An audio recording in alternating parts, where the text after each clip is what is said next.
In this video, we are gonna talk about 5 top news. You are watching The Outring.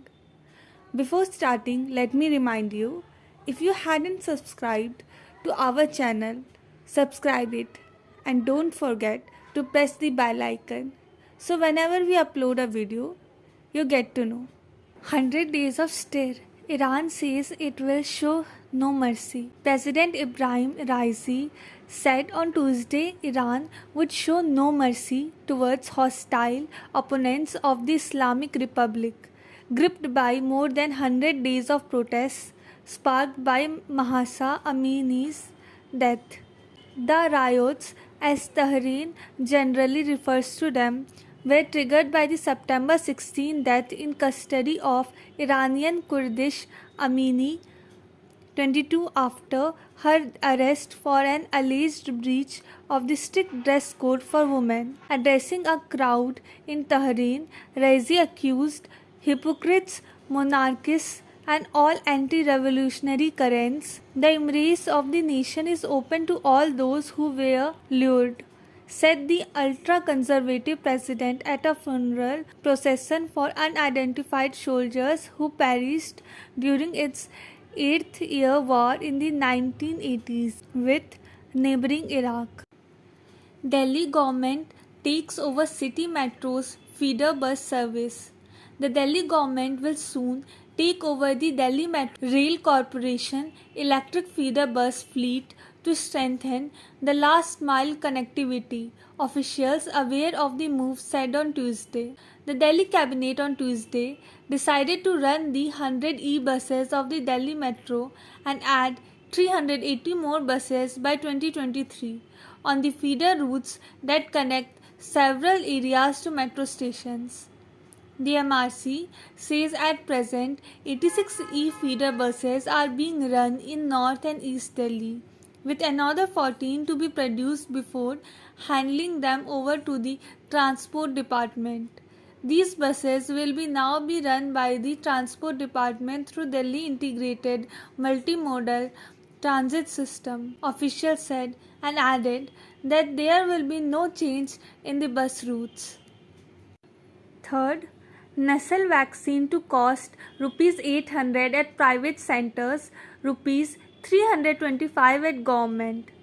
Bharat Biotech's nasal vaccine INCOVACC against COVID-19 will be available for Rs 800 per dose at private vaccination centres and Rs 325 at government centres, exclusive of taxes, the company announced on Tuesday. The vaccine is scheduled to be rolled out in the fourth week of January as a booster shot option for eligible adults, irrespective of what their primary coronavirus vaccination dose was.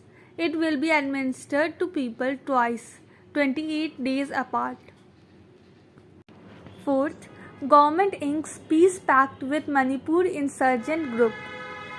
The centre and the Manipur government on Tuesday signed a peace agreement with insurgent group Zhejiang United Front (ZUF) that had been active for more than a decade, the Union Home Ministry said. The agreement was signed by officials in the Home Ministry, Manipur government and ZUF representatives under the guidance of Union Home Minister Amit Shah and in the presence of Chief Minister N. Biren Singh, fulfilling the vision of Prime Minister Narendra Modi of an insurgency-free and prosperous Northeast, and under the guidance of Union Minister of Home Affairs and Minister of Corporation Amit Shah, the Government of India and the Government of Manipur entered into a session of operation agreement in New Delhi on Tuesday with the Zhejiang United Front that had been active for more than a decade, the ministry said in a statement. Fifth, report seeks wider range of work, more person days. A review report of the centre's rural scheme has recommended a greater range of permissible work and higher average person days in the flagship job guarantee scheme MGNREGS, while offering a slew of steps in other welfare programs.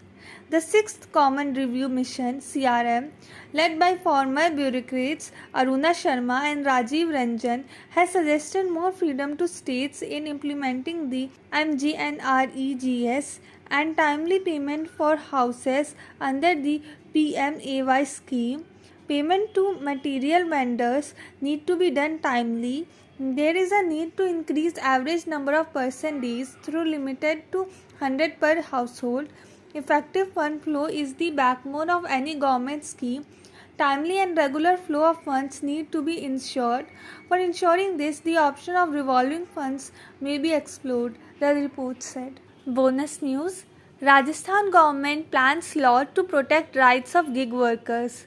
In a first for the country, the Rajasthan government is likely to propose a law to protect the rights of gig workers and make them beneficiaries of various state welfare schemes in the budget session of the State Assembly in January next year, senior officials aware of the details said on Tuesday. The term gig workers refers to those who are engaged in any income generating activity as freelancers or on a temporary basis. These workers mainly work for app-based services, the popular ones being Ola, Uber, Swiggy and Zomato. That's all for today. We'll meet you in next video. Thank you.